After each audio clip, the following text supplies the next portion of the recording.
Hello my dear passionate NEET aspirants, welcome back to Magnet Brains IIT JEE NEET. मैं हूं doctor Ritika Bhardwaj, आपकी biology mentor, और आज के सेशन में हम डील करने वाले हैं डेली प्रैक्टिस प्रॉब्लम के सॉल्यूशन से। ये डीपीपी आपको डिस्क्रिप्शन लिंक में मिली होगी, डाउनलोड की होगी आपने और फिर इसे किया होगा सॉल्व। और ये जो डीपीपी है ये कौन सी वाली है, किसका सोल्यूशन है? So it is the solution for algae वाला जो डीपीपी था उसका पार्ट 3।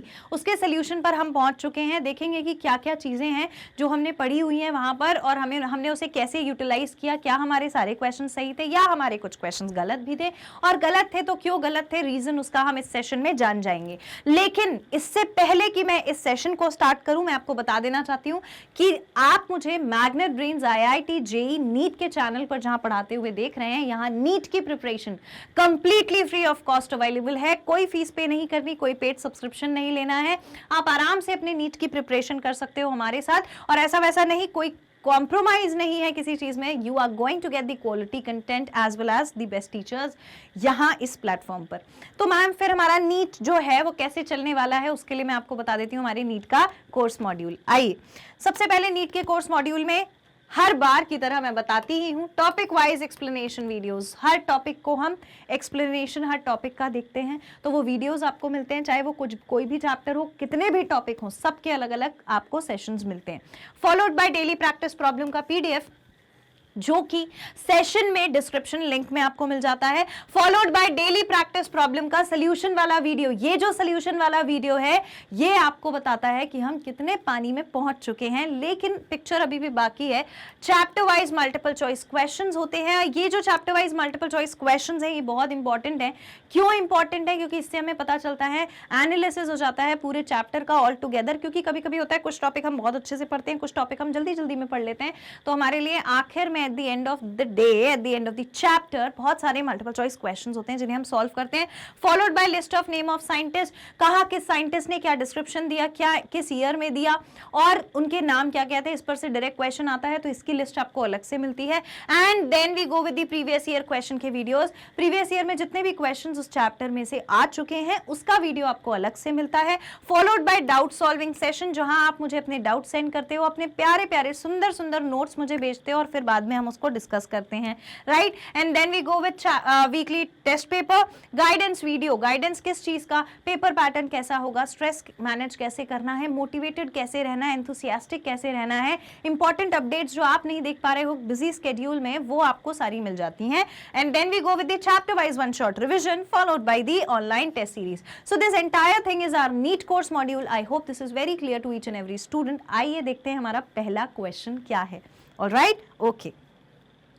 तो आपकी डीपीपी में सबसे पहला क्वेश्चन था, fusion between a larger non motile female gamete and smaller motile male gamete is called. ऐसा कोई भी फर्टिलाइजेशन का प्रोसेस, ऐसा कोई फर्टिलाइजेशन का प्रोसेस जो हमने पढ़ा है जहां पर हमारे पास एक लार्जर फीमेल गैमीट है विच इज एग, और दूसरा हमारे पास स्मॉलर मेल गैमीट है, और वो स्मॉलर मेल गैमीट जो है वो जाकर जब फ्यूज होगा तो क्योंकि उसके पास, मैंने एक दिख रहा है टेल जैसा कुछ बनाया, यानी कि फ्लैजेला प्रेजेंट है, तो ये जो है ये मेल गैमीट है, ये मेल गैमीट है और कैसा है नेचर में, नॉन मोटाइल है, यानी कि मोटाइल है यानी कि मूव करेगा, मोटाइल है यानी कि मूव करेगा। और जो फीमेल गैमीट है, फीमेल गैमीट जो है वो कैसा है, फीमेल गैमीट जो है वो कैसा है, नॉन मोटाइल है, कहीं मूव करके नहीं जाता, हिलता ही नहीं है अपनी जगह से, आलसी, ठीक है। तो ऐसा जहां पर इन दोनों का फ्यूजन हो जाए, ऐसी जगह जहां इन दोनों का फ्यूजन हो जाए, उस प्रोसेस को हम क्या कहते हैं, बड़ा सा एग है, बड़ा सा फीमेल गैमीट है जो मूव नहीं कर रहा, और छोटा सा मेल गैमीट है जो मूव करने वाला है। ऐसी सिचुएशन को हम क्या कहते हैं, इस प्रोसेस को हम कहते हैं ऊगेमस।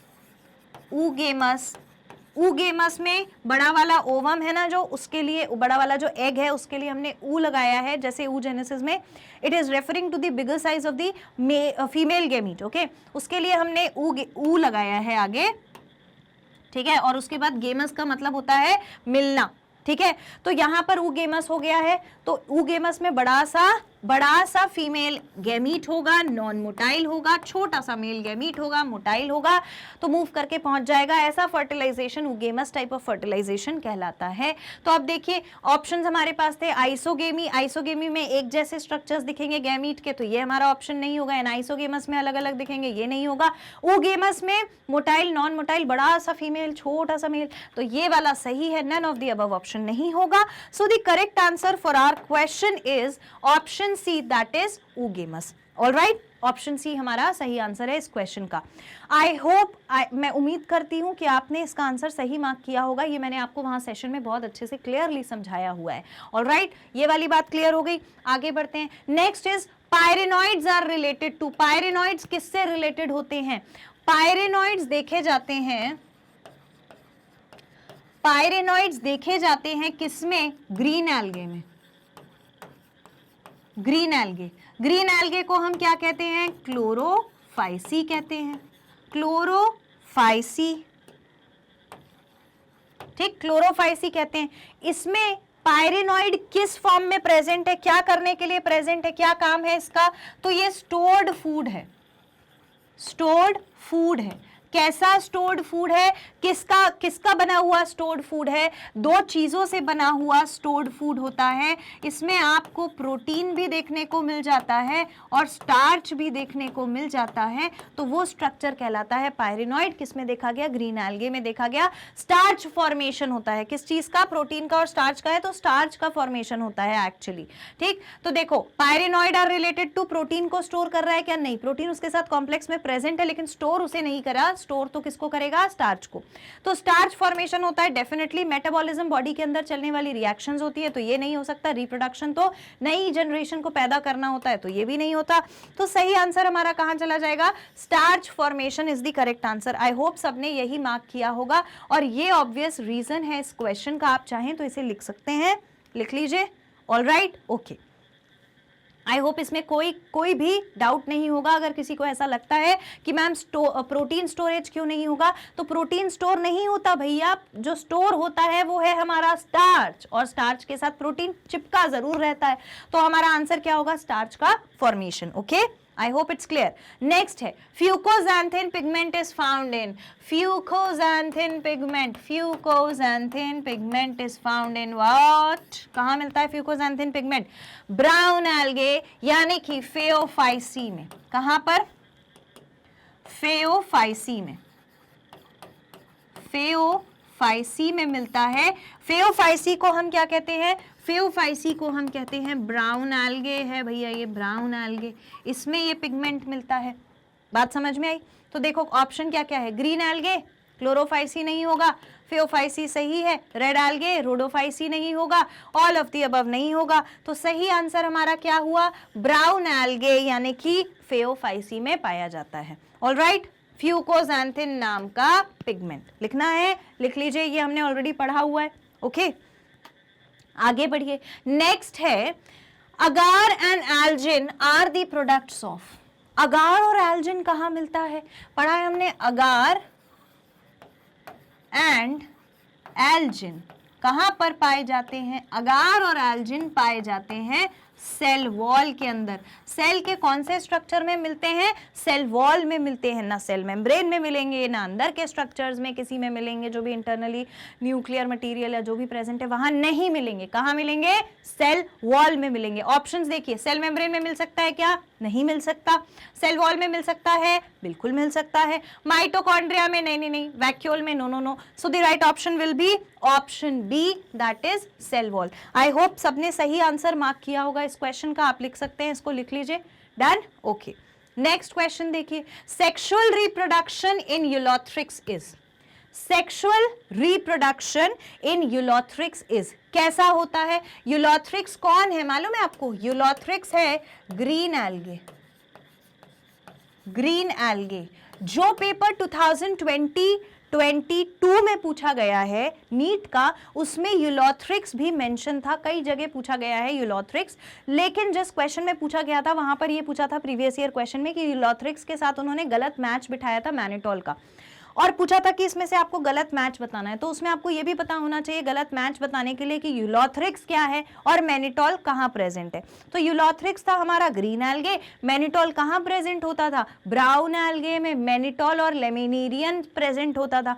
तो यूलोथ्रिक्स जो है वो ग्रीन एल्गे है, क्या है, ग्रीन एल्गे है। तो इसमें कैसा सेक्सुअल रिप्रोडक्शन होता है, ग्रीन एल्गे में जो सेक्सुअल रिप्रोडक्शन देखा जाता है इट इज द आइसोगेमस। कैसा होता है, आइसोगेमस होता है। आइसोगेमस का मतलब क्या है, आइसोगेमस का मतलब है एक जैसे गैमीट्स जहां प्रेजेंट हो और वो जब फ्यूज कर जाएं तो उसे हम कहते हैं आइसोगेमस। ऑलराइट, तो आइसोगेमस सही है। And isogamous, oogamous, all of the above में से कुछ भी आंसर नहीं होगा। तो आंसर हमारा क्या होगा, option A, that is isogamous. Now this is the reason why do I tell you कि एग्जांपल्स इंपॉर्टेंट हैं। अब बताओ एक क्वेश्चन में जहां पर कोई मतलब ही नहीं बन रहा था, यूलोथ्रिक्स तो बेचारा मैनिटोल के साथ रहता भी नहीं है, तो फिर क्यों आपने उसको ऑप्शन में दे दिया, भाई उन्हें देना था इनकरेक्ट स्टेटमेंट, इनकरेक्ट मैच निकालो, दे दिया उनने। पर आपको क्या पता होना चाहिए, examples. The key is the example for any group that you study, for any plant group, for any animal group. Examples को बहुत हाईलाइट करके पढ़ना है। कभी कभी क्या होता है कि स्ट्रेट फॉरवर्ड एग्जाम्पल, जैसे यूलोथ्रिक्स का क्वेश्चन पूछ लिया, ऐसे स्ट्रेट फॉरवर्ड एग्जाम्पल को लेके क्वेश्चन पूछ लेते हैं, पर कभी कभी उसे ऑप्शन में पूछ लिया जाता है। और जब ये ऑप्शन में पूछा जाता है तो फिर ये हमें ट्रबल करता है, क्योंकि या तो हम इसे जानते हैं या तो हम इसे जानते नहीं हैं। और अगर जानते हैं तो थोड़ा थोड़ा जानते हैं, हाँ पढ़ लिया था मैम यूलोथ्रिक्स ग्रीन एल्गे था, उसके बाद का कुछ याद ही नहीं किया, फिर गड़बड़ हो जाती है ना। इसीलिए ध्यान से हमें एग्जाम्पल्स को पढ़ना है। अभी इतनी बात समझ में आई, ओके, ऑलराइट। नेक्स्ट क्वेश्चन देखिए। Next question is Ulothrix and Spirogyra reproduce vegetatively by. अब देखो पिछले क्वेश्चन में भी यूलोथ्रिक्स था, इस क्वेश्चन में भी यूलोथ्रिक्स है। तो यूलोथ्रिक्स और स्पायरोगेरा के अंदर रिप्रोडक्शन हो रहा है, वो भी वेजिटेटिवली हो रहा है। और अगर हम एल्गे की बात करें तो उसमें जब भी वेजिटेटिव रिप्रोडक्शन होता था, वेजिटेटिव रिप्रोडक्शन होता था, तो कौन सा मेथड यूज करते थे, फटाफट से मुझे लिखकर बताओ। वेजिटेटिव रिप्रोडक्शन में कौन सा मेथड यूज करते थे, जल्दी से अपना कमेंट सेक्शन में लिख दो, जल्दी से लिख दो कमेंट सेक्शन में, क्या यूज करते थे। वेरी गुड, आई होप सही लिखा होगा, देखूंगी मैं आगे आपका आंसर। क्या होता है, फ्रेगमेंटेशन ही पढ़ा है हमने, बस फ्रेगमेंटेशन का मेथड ही यूज होता है। What is the method of fragmentation, इसका मतलब होता है कि जब एक ऑर्गेनिज्म अपने अपने अलग अलग फ्रैगमेंट्स में टूट जाता है तो वो अलग से इंडिविजुअल में एवरी फ्रेगमेंट, मैं यहां लिख देती हूं, every fragment grows, every fragment grows into new individual, नए इंडिविजुअल में ग्रो हो जाता है हर एक फ्रेगमेंट, उसको हम कहते हैं फ्रेगमेंटेशन। हर बार वेजिटेटिव रिप्रोडक्शन जब भी हुआ था तो फ्रेगमेंटेशन का प्रोसेस हो गया था, ठीक है। ऑप्शंस देखिए, fragmentation, binary fission, budding, all of the above. All of the above नहीं होगा क्योंकि बडिंग नहीं है और क्योंकि बाइनरी फिजन नहीं है। आंसर हमारा क्या है, ओनली द फ्रेगमेंटेशन। फ्रेगमेंटेशन सही आंसर है, फटाफट से इसको नोट कर लीजिए, it is important. Done? Okay. Now the next question is in Chlorophyce and Phaeophyce the types of sexual reproduction is or are। अगर हमारे पास क्लोरोफाइसी और फेओफाइसी दोनों हैं तो किस टाइप का रिप्रोडक्शन होगा। अगर आप क्लोरोफाइसी को ले लो तो क्लोरोफाइसी कौन होता है, अब देखो यही एडवांटेज होता है कि आप मुझे जो बाद में वहां पे कमेंट सेक्शन में लिखकर बताते हो ना, उसका एडवांटेज अभी याद है। क्लोरोफाइसी, क्लोरोफाइसी है हमारा ग्रीन एल्गे, कौन है, ग्रीन एल्गे, याद है ना। दूसरा फेओफाइसी, तो एक तो ये हो गया, दूसरा ले लेते हैं फेओफाइसी। फेओफाइसी कौन होता है, ब्राउन एल्गे होती है, याद है, वेरी गुड। दोनों के अंदर क्वेश्चन में पूछा गया है कि मोड ऑफ रिप्रोडक्शन क्या है, मोड ऑफ रिप्रोडक्शन क्या है।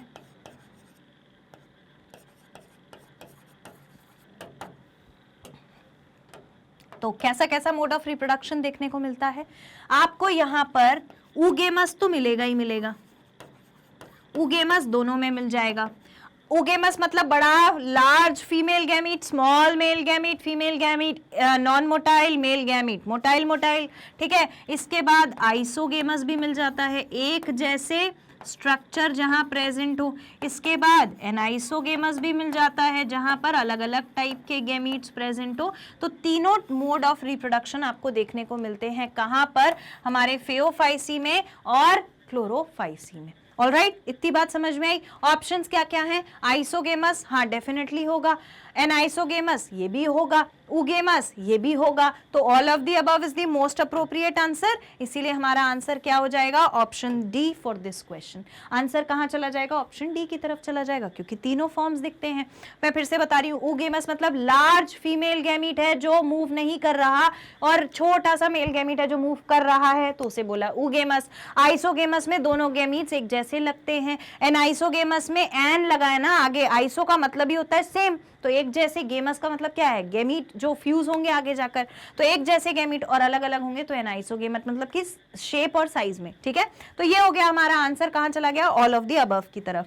आप इसे लिखना चाहते हैं तो लिख लीजिए, done. Okay, next question is in phaeophyceae the gametes are. Phaeophyceae में गैमीट्स कैसे होते हैं? अब आप देखो कि गैमीट, गेमी यानी कि गेमस कहना चाहिए, फर्टिलाइजेशन को लेकर के कितने और कितने टाइप्स के क्वेश्चंस बन सकते हैं। तो पूछा गया है फेओफाइसी में गैमीट्स कैसे होते हैं, यानी कि ब्राउन एल्गे के अंदर कैसे गैमीट्स पाए जाते हैं। ब्राउन एल्गे के अंदर जो गैमीट्स होते हैं वो कैसे होते हैं? पीयर शेप्ड होते हैं। कैसे होते हैं? थोड़ा खराब पीयर बनाया मैंने, वो होते हैं पीयर शेप्ड। ठीक, और पीयर शेप्ड होने के अलावा फ्लैजिलेटेड भी होते हैं। तो इनके पास अनइक्वल साइज का फ्लैजिला भी प्रेजेंट है, तो फ्लैजिलेटेड भी रहते हैं। और यहाँ पे इसके अंदर क्या रखा है भाई? इसका न्यूक्लियस रखा है। हो गया, ये गैमीट ऐसा दिखेगा। तो ऑप्शन में गैमीट्स कैसे होते हैं? Pyriform, pear shape, 2 flagella, 1 longitudinal and 1 transverse. तो ये तो नहीं होगा, ऐसा कोई लॉन्गिट्यूडनल ट्रांसवर्स फ्लैजिला हमने नहीं पढ़ा। दूसरा, pear shaped and bear 2 flagella that are laterally attached. Laterally attached 2 flagella मिलते हैं, हाँ बिल्कुल मिलते हैं। तीसरा, पायरिफॉर्म, बियर 2, 8 इक्वल और अपाइकल फ्लैजिला। 2, 8 इक्वल और अपाइकल फ्लैजिला की वजह से ये स्टेटमेंट गलत। देन पियर शेप्ड है, बियर 2, 8 इक्वल एंड अपाइकल, पहले इक्वल एंड अपाइकल फ्लैजिला, यहाँ पर भी इक्वल एंड अपाइल। ये कैसा था? पायरिफॉर्म था, ये वाला पियर शेप्ड है, यहाँ तक तो सही था, पर फिर से ये सब नहीं होगा, तो ये वाला स्टेटमेंट भी गलत हो गया। ना पायरिफॉर्म भी नहीं होता, 2 to 8 भी नहीं होते, तो ये स्टेटमेंट भी गलत। सही आंसर कौन सा हुआ? Option B. आई होप सबने सही आंसर मार्क किया, और अगर कोई कंट्रोवर्सी लग रही थी तो अभी तक आपका वो जो कंट्रोवर्सी है वो कैसी हो गई होगी? क्लियर हो गई होगी। बात समझ में आ गई? ठीक है, तो ये हमारा हो गया ब्राउन एल्गे में। आप लिख लीजिए कि वो जो हमारा गैमीट होता है वो कैसा होता है? पहले नंबर पे पियर शेप्ड होता है, पियर के शेप का, और इसके बाद इसमें 2 फ्लैजिला रहते हैं, और वो फ्लैजिला इसको क्या बना देते हैं? मूव करने लायक बना देते हैं, मूव करने योग्य बना देते हैं, यानी कि मोटाइल बना देते हैं। मोटाइल गैमीट हो जाता है। कौन हो जाता है? Motile gamete. बात समझ में आई? लिख लीजिए, option B is the correct answer for this question. Okay, next question देखिए, the plant body of brown algae is attached to the substratum by. कौन से स्ट्रक्चर के माध्यम से जो ब्राउन एल्गे है वो अपने सबस्ट्रेटम यानी कि बेस से अटैच रहती है? मैंने कहा था कि अटैचमेंट का या फिर होल्ड करने वाला स्ट्रक्चर किसमें? ब्राउन एल्गे में। याद रखना है, होल्ड करने वाला स्ट्रक्चर होता है होल्ड फास्ट। कौन होता है? Hold fast. होल्ड फास्ट क्या करता है? होल्ड फास्ट सबस्ट्रेटम से अटैच रखता है, सबस्ट्रेटम के साथ अटैचमेंट बनाता है, सबस्ट्रेटम अटैचमेंट बनाता है। ठीक है, तो अटैचमेंट या होल्ड करने के लिए आप ये वर्ड याद रखो कि अगर आपको होल्ड करना है किसको? ब्राउन एल्गे को, तो आपके पास होल्ड फास्ट नाम का स्ट्रक्चर प्रेजेंट है जो सबस्ट्रेटम से होल्ड करके रखेगा। ऑप्शंस देखिए, होल्ड फास्ट बिल्कुल सही है। स्टाइप वो बीच का जो स्ट्रक्चर होता था स्टेम जैसा वो होता है, तो नहीं होगा। स्टॉक भी नहीं होगा, फ्रॉन्ट भी नहीं होगा। So the right answer would be option A, that is holdfast. Is it clear? Alright, note कर लीजिए इसको, ये होना चाहिए आपके पास। This all entire thing is important. Okay, good. Next देखिए, next is in fucus male and female gametes are. Fucus के अंदर मेल और फीमेल गैमीट कैसे होते हैं? Again the question which turns towards the example. कहां से आ रहा है? एग्जाम्पल से आ रहा है। तो फ्यूकस के अंदर जो गैमीट्स होते हैं, 1 मिनट, फ्यूकस के अंदर जो गैमीट्स होते हैं वो कैसे होते हैं? गैमीट्स होते हैं मेल और फीमेल दोनों पूछा है ना, तो मेल वाला कैसा होगा और फीमेल वाला कैसा होगा? मेल वाला कैसा होगा और फीमेल वाला कैसा होगा? मेल वाला हमेशा कैसा होता है? नेचर में मोटाइल होता है। मेल वाला हमेशा नेचर में मोटाइल होता है। क्यों मोटाइल होता है? क्योंकि उसके पास फ्लैजिला प्रेजेंट होता है। फ्लैजिला उसे मूव करने में मदद करता है। और फीमेल गैमीट कैसा होता है? नॉन मोटाइल होता है। नॉन मोटाइल होता है, it does not move. Flagella की वजह से मेल वाला is going to move, female वाला is not going to move. Options देखिए। अब यहां पर मुझे पता है आपको क्या प्रॉब्लम आई होगी। मोटाइल और नॉन मोटाइल तो आपने कर दिया होगा गलत, ये तो मैं श्योर हूं, ठीक है, ये दोनों तो नहीं है आंसर। आपको प्रॉब्लम हुई होगी कि मैडम दोनों ऑप्शन सेम लिखें, motile and non motile respectively, non motile and motile respectively. Respectively पे ध्यान देना बहुत जरूरी है। रिस्पेक्टिवली का मतलब है मेल वाले के साथ मोटाइल जाना चाहिए, फीमेल वाले के साथ नॉन मोटाइल जाना चाहिए। अगर इस ऑप्शन को देखोगे तो पूरी की पूरी सिचुएशन उल्टी हो जाती है। इसीलिए हमारा आंसर कौन सा होना चाहिए? हमारा आंसर होना चाहिए ऑप्शन सी, ठीक है। रिस्पेक्टिवली का मतलब किसके साथ, पहले कौन सा दूसरा कौन सा। तो हमारा आंसर सही जो है वो है option C, that is the male gamete is motile, male gamete is motile and female gamete is non motile, female gamete is non motile. Alright, okay. Next question देखिए, इसको लिखना है, लिख लीजिए, note it down. Okay, next question देखिए। In फेओफाइसी, अगर फेओफाइसी यानी brown algae है तो वेजिटेटिव रिप्रोडक्शन कैसे होगा? फ्रेगमेंटेशन से होगा, फ्रेगमेंटेशन के द्वारा होगा, फ्रेगमेंटेशन के द्वारा। What is fragmentation? Breaking down. अगर ये मेरा स्ट्रक्चर है, इसको मैं दो फ्रेगमेंट्स में तोड़ दूं तो दोनों फ्रेगमेंट्स अलग अलग इंडिविजुअल में ग्रो हो जाएंगे, that is what is called as fragmentation. Options है फ्रेगमेंटेशन, बाइनरी फिजन नहीं, बडिंग नहीं और ऑल ऑफ द अबव नहीं। So the right answer is fragmentation. अब देखो, कलेक्टिवली पूछा जा सकता है तीनों एल्गे के बारे में, या फिर किसी एक एल्गे को फोकस करके एक ही क्वेश्चन पूछा जा सकता है। Is it clear? ओके, लिखना है कुछ, लिख सकते हैं। Next, how many species of marine algae are used as food? ऐसी कितनी एल्गे हैं, ऐसी कितनी एल्गे की स्पीशीज हैं जिनको हम इकोनॉमिक पर्पस में फूड की तरह यूज करते हैं? तो कुल मिलाकर लगभग इसमें 70 स्पीशीज ऐसी होती हैं, 70 स्पीशीज ऐसी होती हैं जिसे हम यूज करते हैं किसकी तरह? फूड की तरह, ठीक है। ऑप्शंस देखिए, 17 नहीं होगा, 7 नहीं होगा, 70 सही है, 71 नहीं होगा, और 7 वाले नंबर्स इसलिए दिए हैं क्योंकि ऑप्शन इसका सही कौन सा है? 70। तो हमारे पास 70 स्पीशीज एल्गे की ऐसे हैं जिसको हम फूड की तरह इकोनॉमिक पर्पज से यूज कर सकते हैं। ऑलराइट, तो आप इसे नोट कर लीजिए, ये इंपॉर्टेंट है आपके लिए। ये हमने शायद वहां पर मार्क नहीं किया था, है ना, तो यहां पर आप इसे मार्क कर लीजिए। अच्छा नहीं लग रहा, ठीक, okay, fine, all right. Next question देखिए, floridean starch is very similar to. Floridean starch किसके जैसा होता है? फ्लोरिडियन स्टार्च, पहले तो फ्लोरिडियन स्टार्च कहाँ मिलता है फटाफट से मुझे बता दो। फ्लोरिडियन में डी प्रेजेंट है तो ये पाया जाता है रेड एल्गे में। कहाँ पाया जाता है? रेड एल्गे के अंदर। और फ्लोरिडियन स्टार्च जो होता है वो किसके जैसा होता है स्ट्रक्चर में देखा जाए तो इट इज बोलना चाहिए कि दो स्ट्रक्चर्स के जैसा होता है। पहला स्ट्रक्चर होता है ग्लाइकोजन और दूसरा स्ट्रक्चर होता है अमाइलो पेक्टिन नाम का स्ट्रक्चर। अगर ऑप्शंस में दोनों में से कोई एक दिया है तो दोनों में से कोई भी एक हमारा आंसर हो सकता है। चाहे ग्लाइकोजन पे टिक लगा दो, चाहे आप किस पे लगा दो, अमाइलोपेक्टिन पे टिक लगा दो। लेकिन अगर दोनों दिए हैं तो दोनों ऑप्शन सही हैं, और अगर दोनों एक साथ दिए हैं और फिर भी दो और कोई ऑप्शन हैं तो उसमें आप किसी में भी एक में टिक लगाओ, आपका आंसर सही होगा।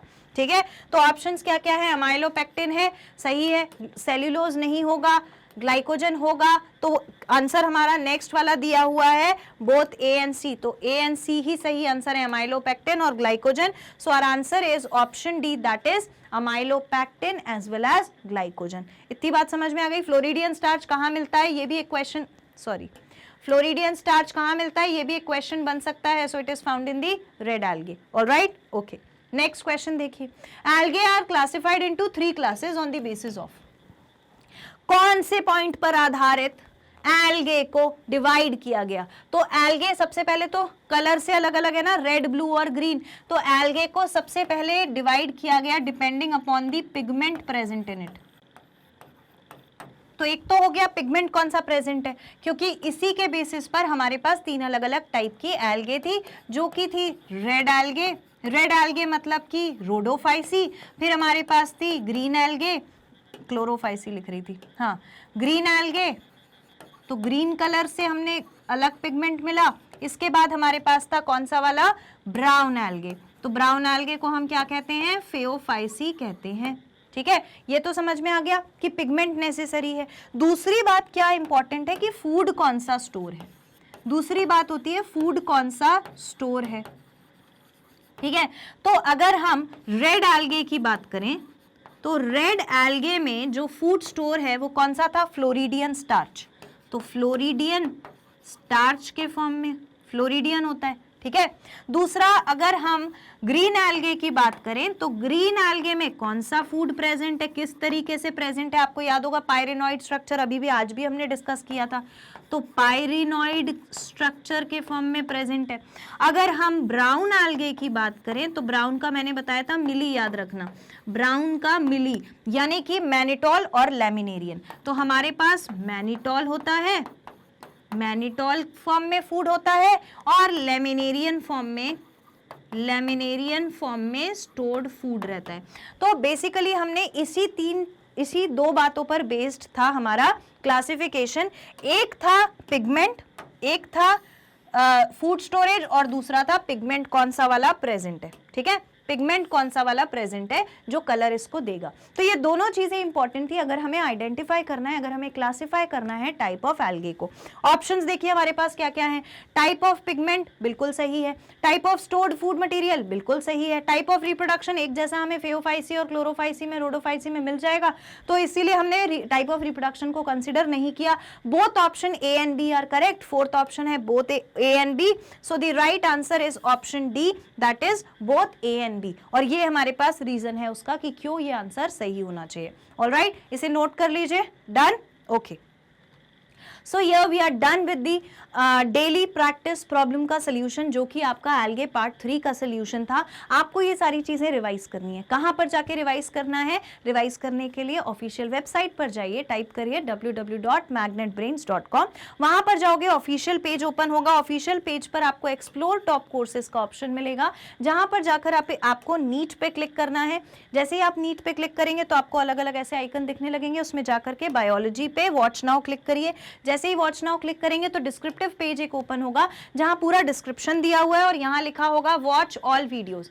यहां पर सीक्वेंस में आपको सारे वीडियोस मिल जाएंगे, तो आप जो भी लेक्चर देखना चाहते हैं उसे आराम से देख सकते हैं। उस पर वॉच नाउ क्लिक करिए तो लेक्चर इस तरीके से आपके सामने प्ले हो जाएगा, और आप अपनी नीट की प्रिपरेशन हमारे साथ यानी कि Magnet Brains IIT JEE NEET के चैनल पर कर सकते हैं, completely free of cost, 100% free है नीट की प्रिपरेशन। आपको क्या करना है, सिर्फ छोटी सी चीज देनी है, वो क्या है, थोड़ा सा प्यार, यानी कि लाइक जरूर कर देना है, सब्सक्राइब जरूर करना है चैनल को इंपॉर्टेंट नोटिफिकेशंस हर अपडेट के लिए, और फिर शेयर करना है अपने सारे फ्रेंड्स और सिबलिंग्स के साथ। मैं आपसे मिलूंगी नेक्स्ट सेशन में, तब तक के लिए thank you so much, take care and keep studying.